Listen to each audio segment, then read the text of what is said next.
Good afternoon, everyone. Welcome to the second instalment in Deloitte's COVID-19 series, focusing on talent and strategy. Welcome back for some of you who were able to join our first webinar, which was Keep Your Team Connected and Healthy by Working Remotely.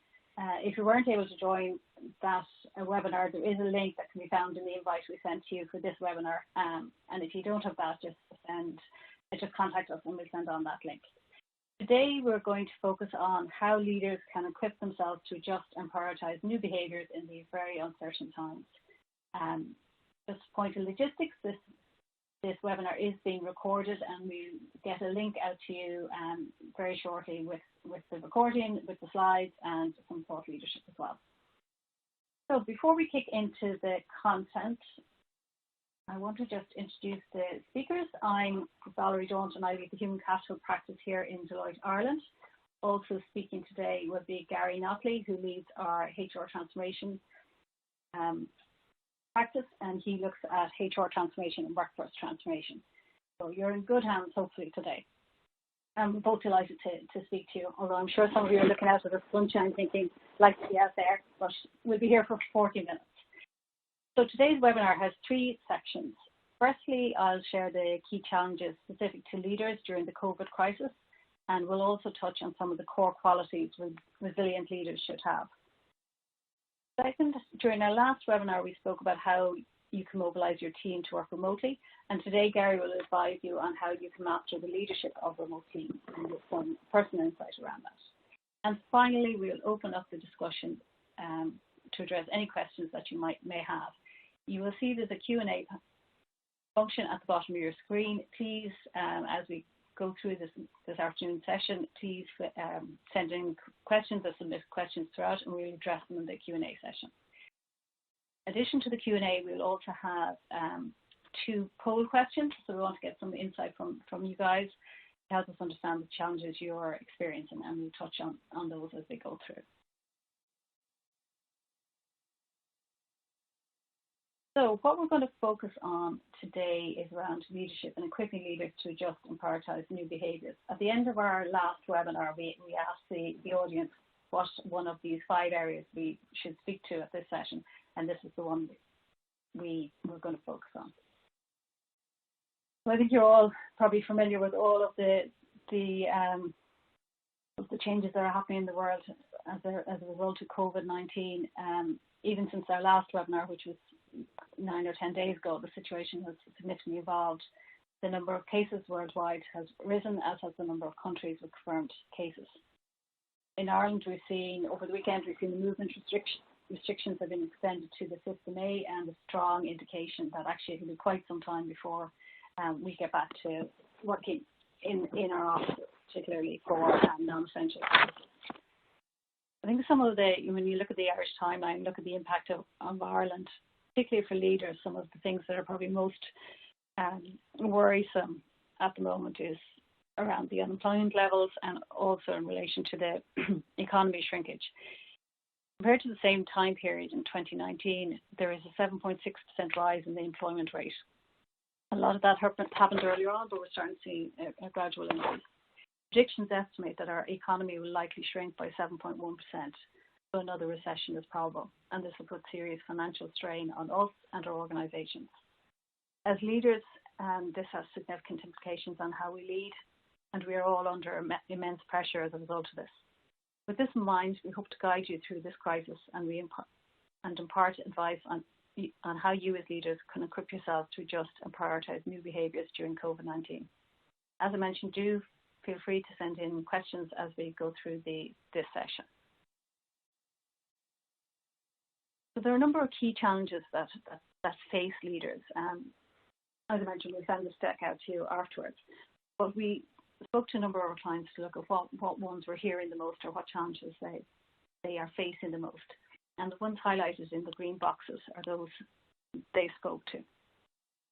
There's a significant concern around the psychological impact of the situation on team members, especially those with family members who may have fallen ill, whose immediate family members and close friends are frontline workers.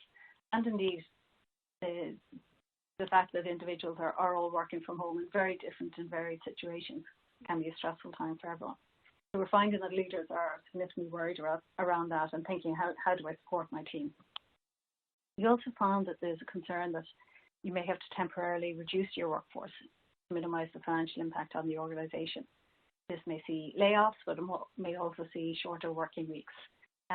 All of your workforce are valuable to you, so a very tough decision to have to make, but one in some cases is essential. And potential long-term impact to business volumes is a worry for us all. We'll be able to bounce back. What will recovery look like? I think the question many are asking is when will this recovery actually happen? Another question we're hearing from employers is around their employer brand and how it will be affected for this, particularly when they've had to make some really tough decisions. Will this have a negative impact on their brand, and will organisations be able to hire going forward and attract the best talent? Are ways of working flexible enough for remote working in the long term? What if it goes on for 3, 6, 12 months? How can you sustain the current environment? Also, we're getting questions around, how can you reintroduce business as usual? How will we get people up to maximum productivity again? How will we remotivate people? That's clearly playing on a lot of leaders' minds. And lastly, a potential impact to reward for your team is also a worry. It talks back to the temporary workforce reduction measures as well. How is this going to impact the team?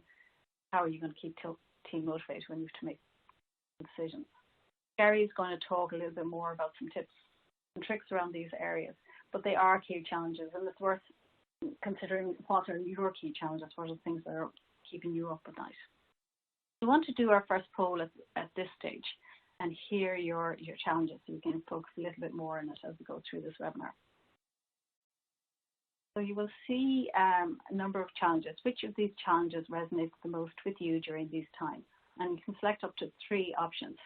There's a relatively long list there, so I'll leave you with about a minute to work through them and select your answers.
Okay, so you have a lot of results coming in, and you'll see, and we'll keep entering your responses there, but we can see there's a couple there in the 40% and one in the 51%.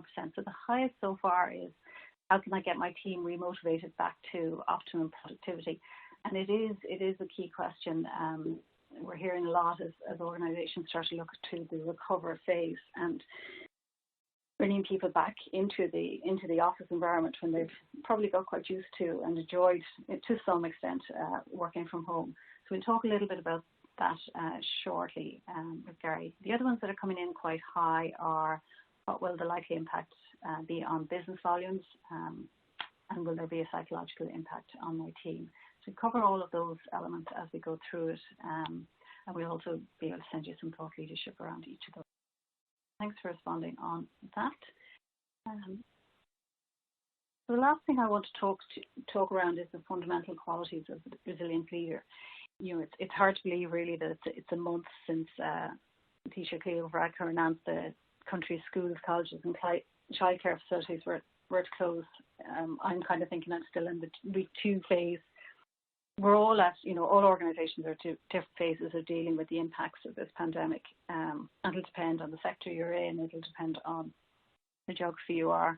But I do see the attention is beginning to shift, or probably has shifted, largely to the response phase, or from the response phase to the rebound and recovery phase. However, I feel that the recovery phase is going to be tricky for companies to manage, and our role as leaders is to continue to protect our people and our business. And it can seem quite a lofty and stressful challenge in many cases.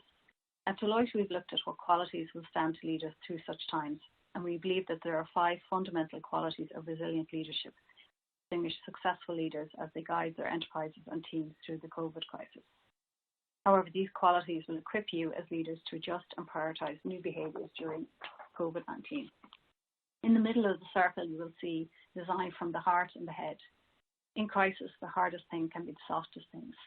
Empathy and emotional intelligence are critical. Resilient leaders are genuine. They're empathetic. They walk compassionately in the shoes of employees and customers and their broader ecosystems. And that's a really important thing. Leaders who are successful in today are going to be those ones who are truly authentic to themselves. Yet resilient leaders must simultaneously take a hard, rational line to protect financial performance from the invariable softness that accompanies such disruption. This is a tough balance to strike and a real challenge for leaders today, and Gary will provide them some tips shortly on that. The second quality we see is around putting the mission first. Resilient leaders are skilled at triage, able to stabilise their organisation to meet the crisis at hand while finding opportunities amid difficult constraints. Based on our analysis of the leading practices of multinational companies in business continuity planning, we have identified a number of key actions resilient leaders can take that can be grouped into the following categories. Many of you have probably already launched and sustained a crisis command centre. Critical to maintain business continuity in financing, shore up the supply chain. Very important to stay engaged with your customers. Strengthen your digital capability. Most organisations have really focused in on that in the last couple of weeks. Engage with your business ecosystem. And the one we're talking about today is around supporting your talent and your strategy. Third, aim for speed over elegance. Resilient leaders take decisive action with courage based on imperfect information, knowing that expediency is essential. Most companies do not have the infrastructure to deliver perfect information or data in real time on operations that could be affected during this epidemic. There will be many known unknowns in the days and weeks ahead. Collect as much proxy data as you can to inform your decisions so you're not flying by blind. When the crisis is over, you will have the opportunity to conduct a thorough review to see how to improve information quality in future crises. But during this one, it's likely that you'll have to put aside the level of analysis you might be used to and make quick decisions. Your team will be understanding that in times like this, it's impossible to have all the information. Fourth, own your own narrative. Resilient leaders seize the narrative at the outset, being transparent about current realities, including what they don't know, while also painting a compelling picture of the future that inspires others to persevere. We have seen leading companies adopt a policy of shorter, more frequent communication based on what they know and filling in details later. In the absence of a narrative from you, your teams and stakeholders will start to fill the void with misinformation and assumptions. Setting a regular cadence with a clear voice is critical. Incomplete or conflicting communication can slow the organisation's response rather than providing better guidance. It's about cutting through the noise and being able to take control of the narrative to alleviate some of the worry and concern from staff, while also keeping plans, policies and procedures actively under review. The fifth and final one, embrace the long view. Resilient leaders stay focused on the horizon, anticipating the new business models that are likely to emerge and sparking the innovations that will define tomorrow or the next normal. COVID-19 is likely to accelerate fundamental and structural changes that were inevitable in any case, but are likely to occur far faster than they would otherwise. How can you as leaders utilise these changes that are currently happening to help you accelerate and build what you want your future business to be? Business that we all had 5 or 6 weeks ago will need to be different in a post-pandemic world. The thrive stage is where we all want to get to, and yet we all have to respond and recover to get to that point. But we should not lose sight of what our businesses will need to look like once this current situation passes. The measures that we take now as leaders will have an impact on the success of our business in the future. Before I hand you over to Gary, just want to remind you to submit some questions. We have a couple coming in on the Q&A tab at the bottom of the screen, and I will, for now, hand you over to Gary. Thanks, Gary.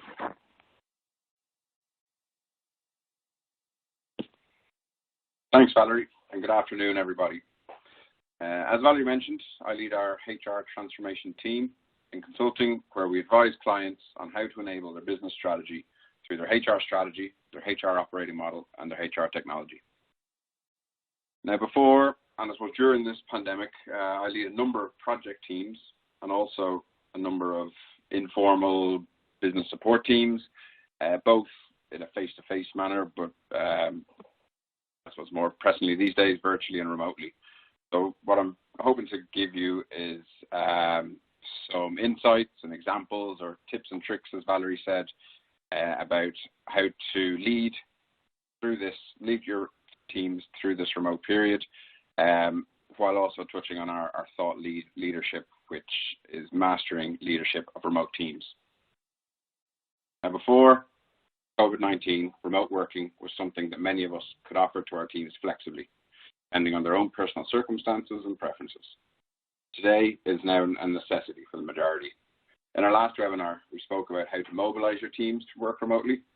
Today, we'll focus on how to truly master leadership of remote teams, recognizing that remote is pretty much here to stay.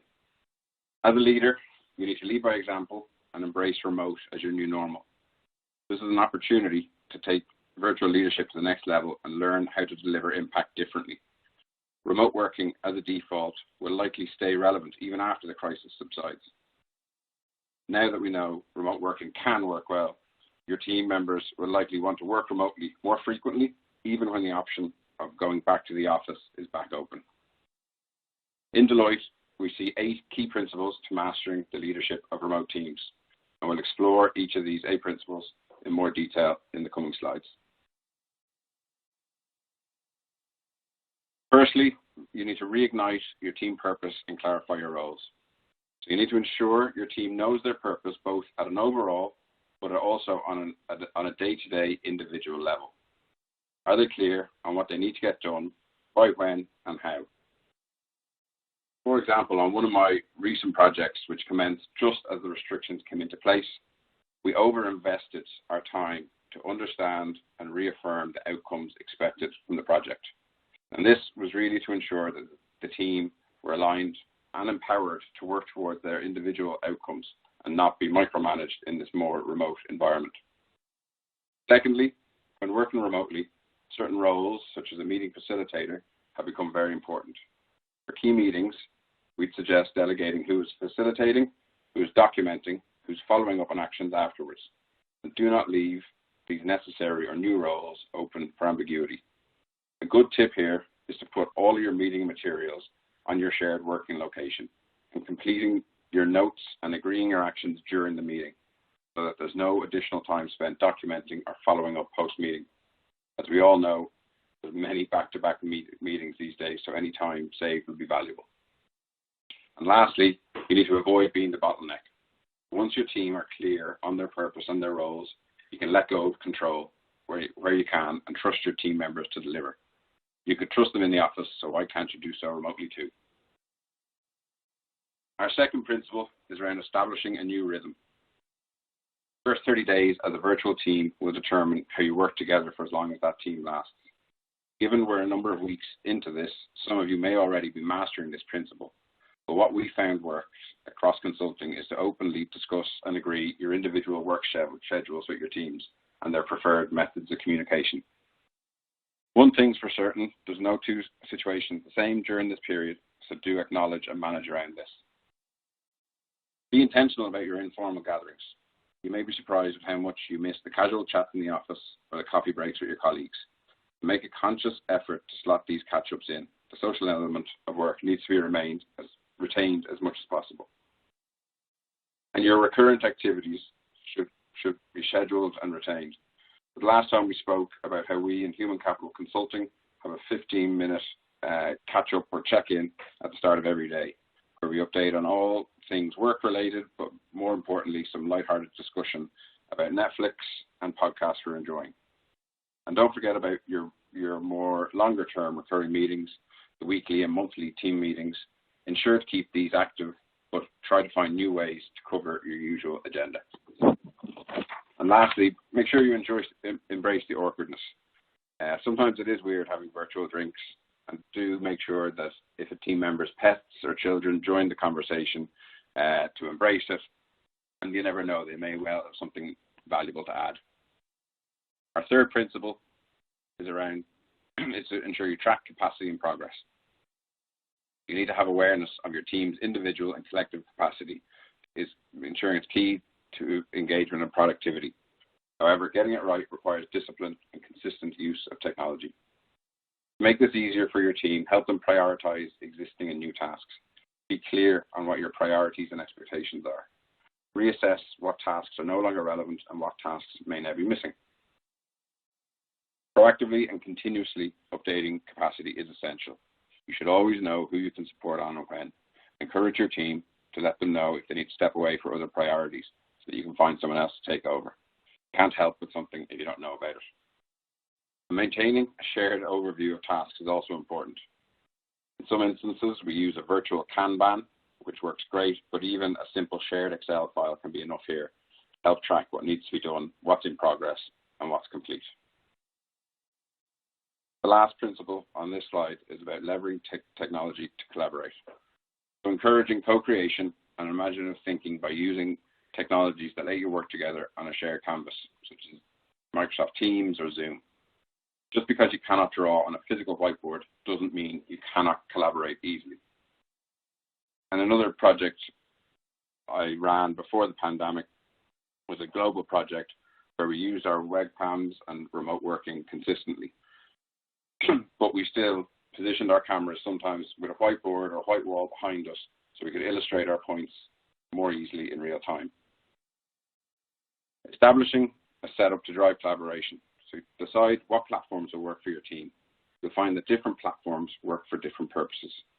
The video chat should be used for more sensitive topics where your team can physically see and hear you and engage with your emotions, where shared online files work better for more general topics. And finally, technology is our glue in this new normal. It's our key enabler. We would simply not be able to work without it. Overcome your initial frustrations, acknowledge your learning just as the rest of your team are, and focus on designing ways of working that work for you and your team. As I move to the last 4 principles, just a reminder to keep submitting your questions in the app at the bottom of your screen.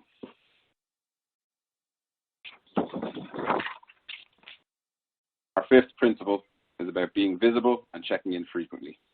Harvard Business Review stated that virtual distance can considerably lower trust and innovation in your team by 83% and 93% respectively. So to counter this, you need to make yourself available and visible. For example, as this could be as simple as ensuring that all your team members have your mobile and feel comfortable contacting you at any time. And also ensure that they have contact details for your employee assistance program or other support channels in your organization. You need to accept that people have different needs and stay open-minded. Listen and do what you can do to accommodate them. Everyone's situation is different, so flexibility is key. I have one team member who I check in formally with once a week, but in between this, suits him and I just to touch base through instant messengers, whereas others I'd have daily face-to-face video calls with. Lastly, you need to acknowledge the risk for change in performance. Some of your team members may struggle with more than others with remote working, so figure out what their barriers may be and work to remove them. Help those who struggle, and don't forget to catch people doing something right and acknowledge and reward them, even in a team setting if they're comfortable with that. The 6th principle is about strategically over-communicating.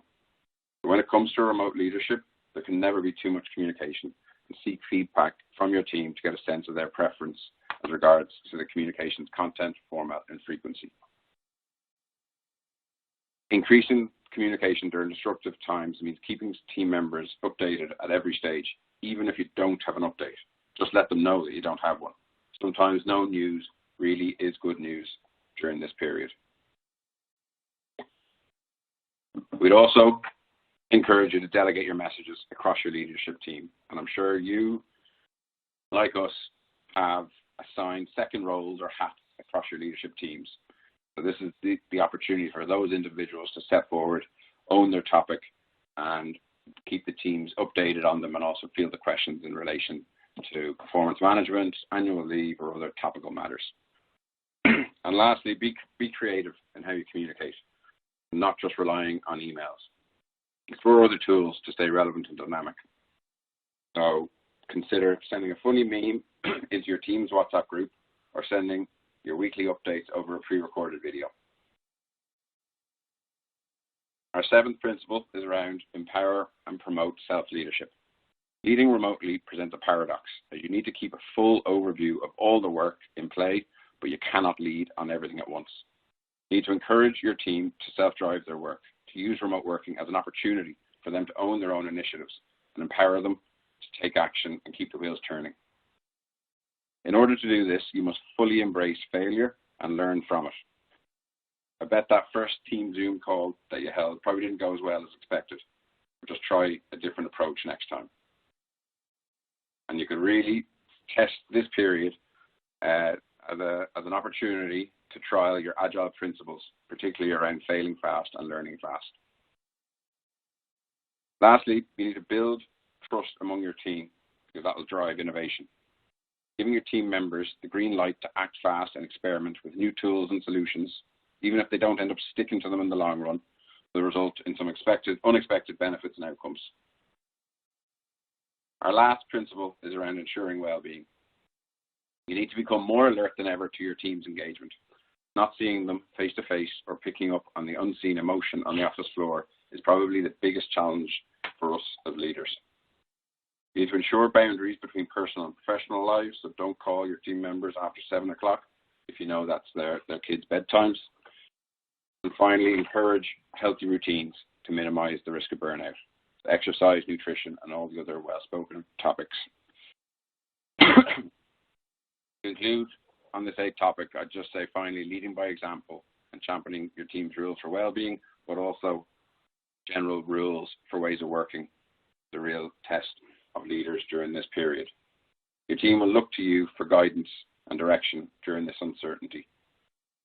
Why not share a picture or a photo of yourself out for your walk at lunch, or a quick snap of how you like to wind down after a long week? So I'll conclude this section with bringing forward some specific actions that you can take to start to pull those 8 principles into your day-to-day activity over the next few weeks. I'd also encourage you to keep submitting your questions. After this section, we will move to the questions and answers section. There's a number of specific actions that you'll see there on the screen. I won't talk through them all, but call out a few that really resonate with me. Firstly, continuously monitoring your remote working arrangements. I think the novelty has certainly worn off for most people at this stage, and the measures that you and your team members had in place initially were fine in the beginning, but now are starting to be a bit of a strain on them. So do check in with them, make sure their working environment is suitable for the weeks and even months ahead. My own personal experience, as recent as last Friday, a team member had raised their hand to say that their internet connection wasn't good enough at home. While they were able to persevere with this for the first few weeks, we quickly got that resolved already today. Do continue to monitor their working arrangements. Secondly, from a people agenda, I'd say verbalizing your gratitude and empathy towards your team. Recognize this is a tough time for everyone, so acknowledge and thank them for the continued commitment. Does go a long way. If you think an employee has done a good job on something, do make sure to call them out in front of the group and recognize and reward these behaviours. Secondly, conduct the regular pulse checks with your team to get a sense of their engagement. I mentioned already that not seeing individuals on a day-to-day basis or feeling the vibe or emotion on the office floor is perhaps the biggest gap that we feel as leaders. So do find a way to get that regular pulse check-in with your team. I'd also encourage your team members to decline meetings if they feel they're not needed. The old trick of blocking out time in your diary to work on items outside of meetings is really important, even more so important these days. And continue to encourage your team members to do the same. Conclude this with just a summary of those 3 key tips mentioned on the right-hand side of your screen. Firstly, avoid assuming about how well things are going or not. Do collect any data that's available, anecdotal or otherwise, and action on it. Secondly, err on the side of caution when it comes to remote working and sick leave. It's okay to be sick during this time, and encourage your teams not to battle through sickness just because they are at home already. Encourage them to take the time off. And thirdly, ensure robust succession planning is in place. Be it general sickness or COVID-19 related sickness, ensure that you have backups in place for all of your key capabilities and skills.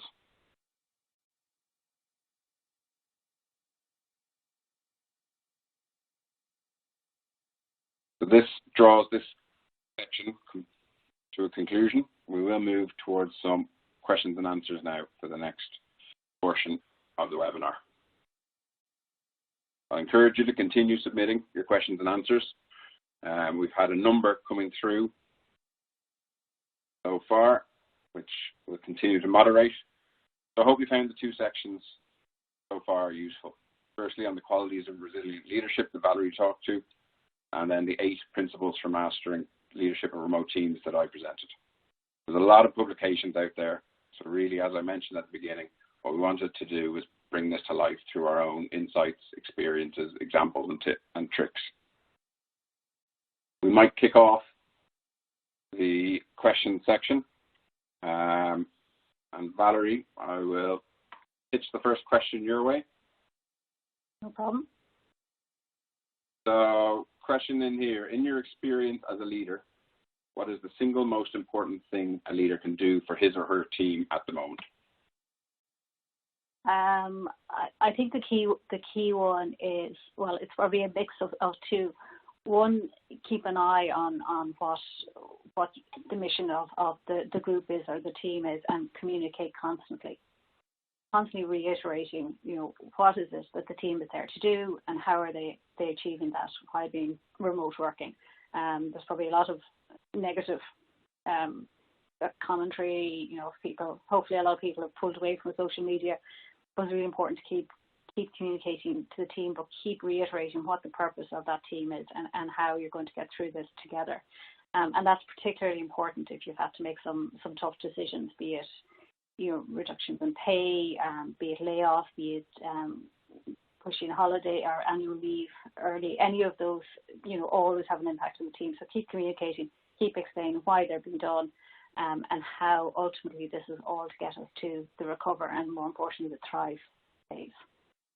That'll be my focus areas. And I think the other, and we probably haven't mentioned it at all actually today, is from a leader's perspective, it's really important for the leaders to rest as well. I think there's a lot of stress on leaders right now, so important to take some time yourself and to do stuff that you enjoy. Otherwise you get all consumed in this current situation. Yeah, I'd agree. I mean, I do see a lot more questions coming in here regarding getting the right balance with leave.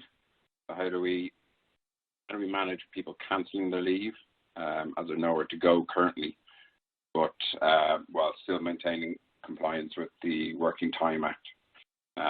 So yes, we would certainly encourage that downtime is necessary for all individuals and leaders in the organisation. Yeah, and I think for that particular question, it is worth considering whether those people who requested leave before, should you be encouraging them to continue to take leave, because ultimately, when we do come to a recovery stage, we want people who are well rested, who have time to perform on the job. So it's worth considering, whether you want to talk to your teams around taking leave that they had intended to take at this stage. With the weather as it is at the moment, it's actually quite nice to take leave, even if you are in the back garden. Great. So a few questions coming in around productivity, Valerie. So how can I get my team remotivated back to optimum productivity? Yeah, so I'm assuming this is when they come back, but it could be even in the current environment. Some of the key things really, as you would back in the normal workplace, setting out very clear objectives, being very clear around why, what individuals need to achieve, how they're going to achieve it, and spending time in normal performance management cycles, so giving feedback, seeking their input on objectives. In terms of the return, and particularly the return to physically the office, where people will, have got used to different ways of working, I do think there will be a bit of a lull at that stage, and there'll probably be an element of, when people have been through a very tough time, you can kind of get through it and be resilient through it. It's afterwards you suddenly realise, actually, that was really, really tough, and that's when you can get a dip in productivity. Again, communication is going to be key, and reiterating what the purpose of the team is and what their objectives and why they need to achieve those objectives, and acknowledging the I suppose challenging situation that has gone, and really calling out where behaviours were admirable, where people were working really hard, because I think people do find it tough to be on screen all day, and we're not used to that. So acknowledging the efforts that people have made through the crisis itself, and how that's going to bring them through to the next stage, into hopefully the Thrive stage. Gary has seen a question just come through there. How do you deal with employees who are at home, however, because of their role, can't work from home and therefore are isolated from the rest of the team? You want to take that?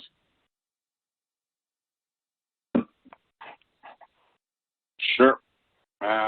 So firstly, every situation is different, as we've called out already. So particularly if there's individuals that cannot continue their role in the team from working from home, I think there will be situations where they could look to get involved with a new role, but at a minimum should be looking to engage in the informal ways with their team members.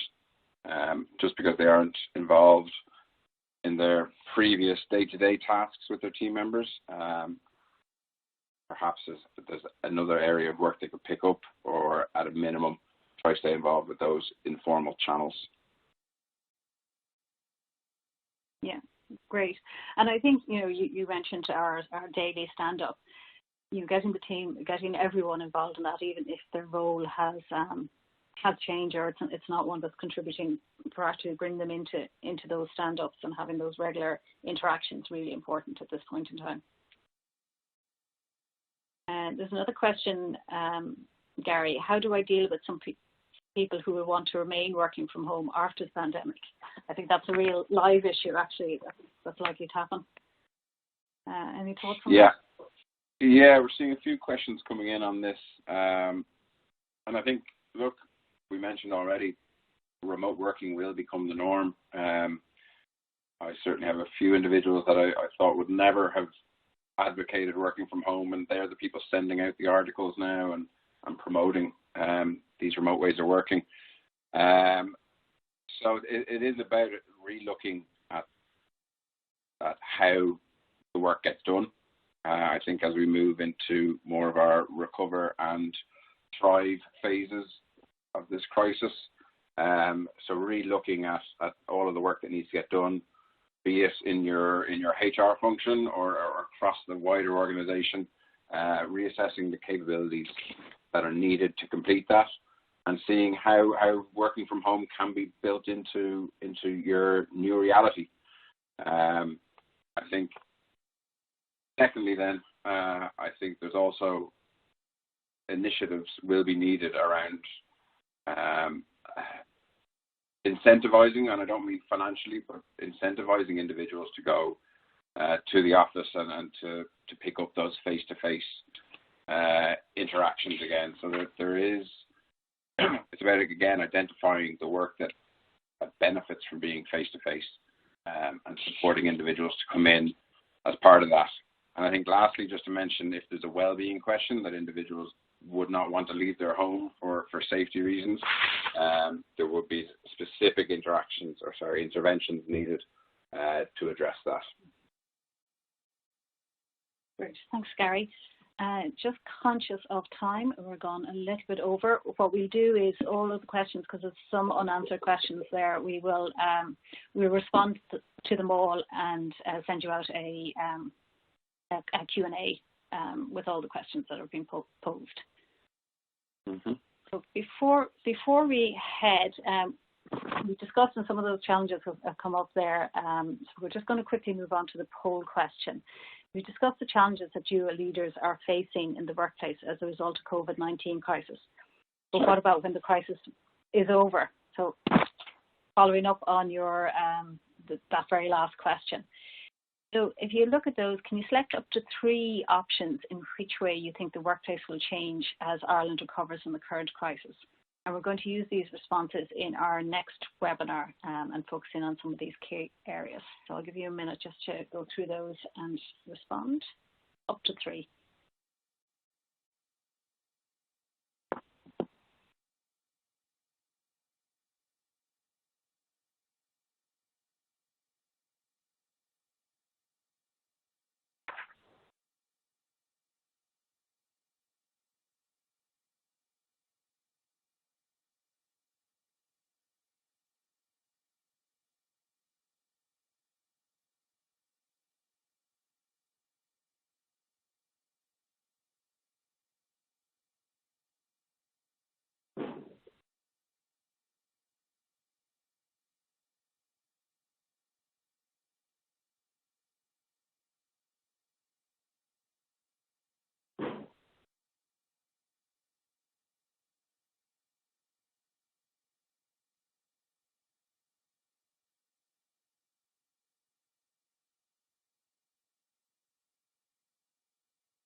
Okay, thanks everyone, and you can continue to respond. Where we have 2 clear favourites, and they actually very much relate to what we've just been talking about. You're seeing increased flexibility in the workplace to allow people work from home or work their preferred hours, which I would totally agree with. We're going to see a lot of that. And then new ways of working will be established. So, for example, increased use of online collaborative tools, etc. So what we'll do at the next webinar is really focusing on some of those and maybe a little bit on the new organisation structures to adapt to future crises, which all seem to be coming in quite high. Okay, thanks very much for responding to that. So this brings us to the end of our webinar today. We'd like to thank all of you for taking the time to attend our webinar, and we hope that you found it useful. We know that this continues to be a very difficult time for all of you, and we would like to reiterate our commitment to support you during this time. If you have any more questions or require additional assistance, please feel free to contact either Gary or myself. Our email addresses are just there, or reach out to your account partner or director who will see who can help you on this journey. We hope to host a 3rd webinar in approximately 2 weeks, and would love if you could join us then. Across the last 2 webinars, we have discussed the respond phase, and in our next webinar, we'll move to discuss the recover phase and how you, as leaders and your teams, will bounce back from the crisis, which we all definitely will bounce back. I want to thank you all and wish you all the best in the coming weeks. Take care and goodbye. Thank you.